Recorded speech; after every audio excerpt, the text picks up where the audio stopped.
Haven't done this in a while. How much money has Rogue Lineage made? You've probably never thought about this question before. Maybe you have, maybe not, I don't know, it's really not relevant. However, I have, and am currently, so I'm gonna do a little math and record it.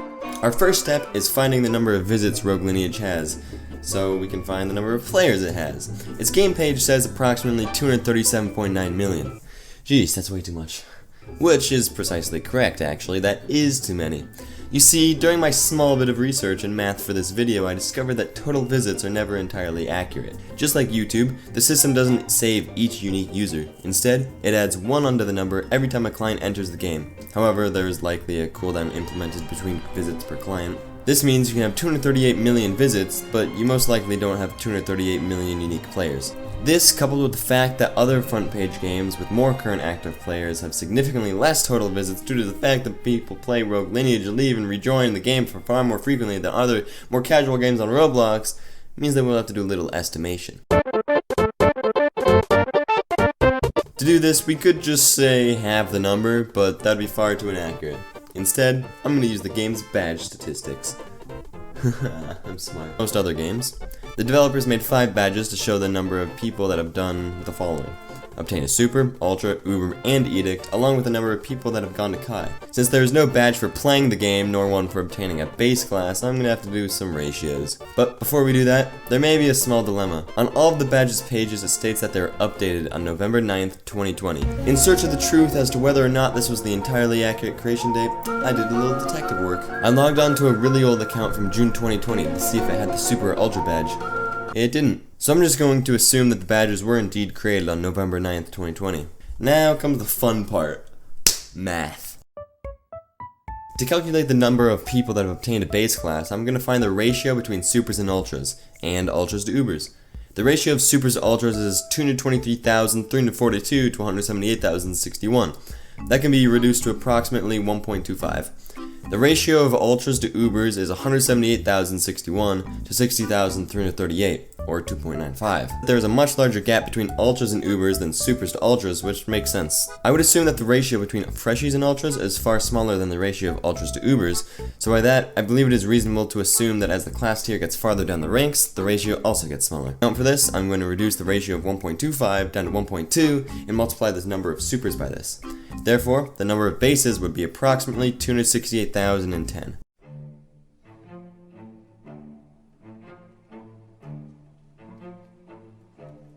Historically in games, the number of people that buy the game and the number of people that actually play the game or dislike it and only play a couple hours is astonishingly low. According to a gaming study by Ars Technica, about 37% of people that own a specific game have never actually played it. Using this percentage, it can be assumed that 99,163 people have bought the game but never got a base class, totaling around 367,173 unique purchases. However, you must take into account that this is since the badge was created, which we determined to be on or around November 9th, 2020. On the game's page, it states that it was created on March 29th, 2019. Which is strange, as Raguzer sent this message in the updates channel of the Rogue Lineage Discord about 2 months prior. Anyway, the official release date was January 20th, 2019. The date the badges were probably created is 1.75 years after the official release date of the game. Since the amount of players obviously wasn't a linear slope, I can't just multiply 367,173 by 2.75 as much as I'd love to. Instead, I looked up a game analytics website and found rollemans.com, where I took the highest number of new visits on a single day, which was 497,937 on January 30th, 2021, and divided it by the lowest number of visits on a single day, which is 112,331 on December 2nd, 2019. The farthest back the graph went was only November 2019, so to account for this, I didn't change any values, because the time between January and November 2019 and November 2020 and July 2021 are similar enough. From here, I divided 497,937 by 112,331 and got 4.43. This was actually a lot higher than the original 2.75, which means the slope of the players must have been extremely steep after its release. Anyway, all I had to do from there was multiply 367,173 players by 4.43 to find the players before the badges were created, and I got 1,626,576 players. To check my work, I assume that on average, each player of the game will join the game around 200 times in their time playing the game. Dividing the number of players I got by total visits gave me 146 times, which seemed a little small, but we'll just roll with it. Finally, we're getting close. This is like 2 hours of work. Our next step is to calculate the amount of Robux made total. Assuming Rogue has always been worth 350 Robux, we can multiply that by the number of players we calculated, bringing us to 569,301,600 Robux. However, we can't forget Game Passes. This is where it gets hard. Since Roblox doesn't tell you the amount of people that have bought Game Passes, I'm going to assume the number from the likes on each Game Pass.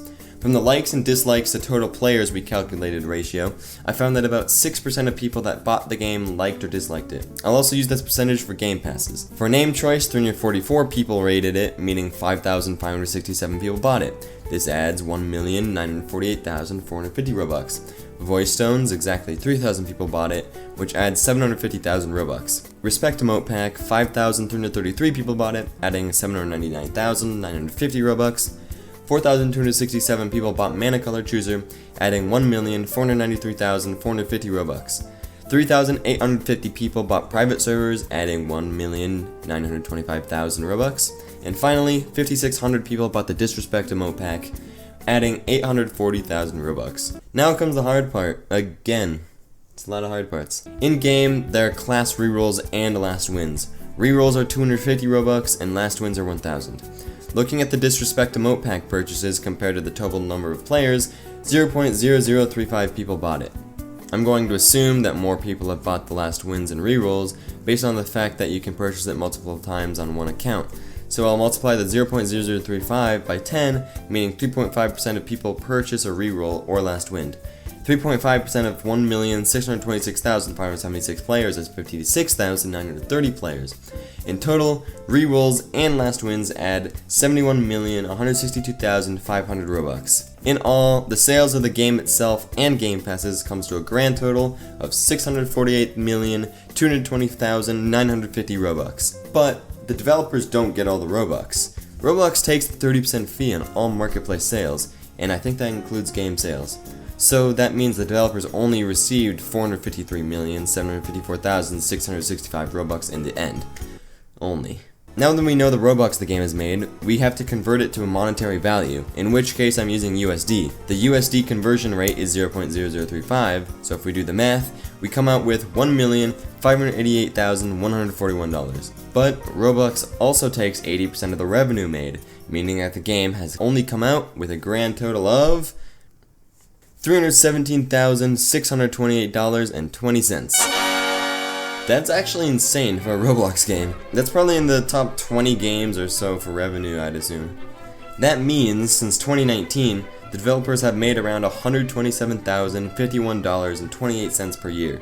If you split that in two, assuming Raguzer and Arch split the money between themselves and only themselves, each makes about $63,525.64 per year, which, for reference, is about the same as a high school teacher. That's actually really good for being in college and just having to pretty much maintain the game. And I bet they both still have minimum wage jobs at least, meaning that in college, they both can make around $80,000 to $100,000 per year, which is really good. Props to them. And yeah, that's pretty much it. This was probably one of my shortest videos, if not my shortest video. Yeah, this is pretty much my only idea for a video in like 2 months. So, yeah, you should like the video and subscribe so that I have motivation to make more videos, and hopefully they won't be math.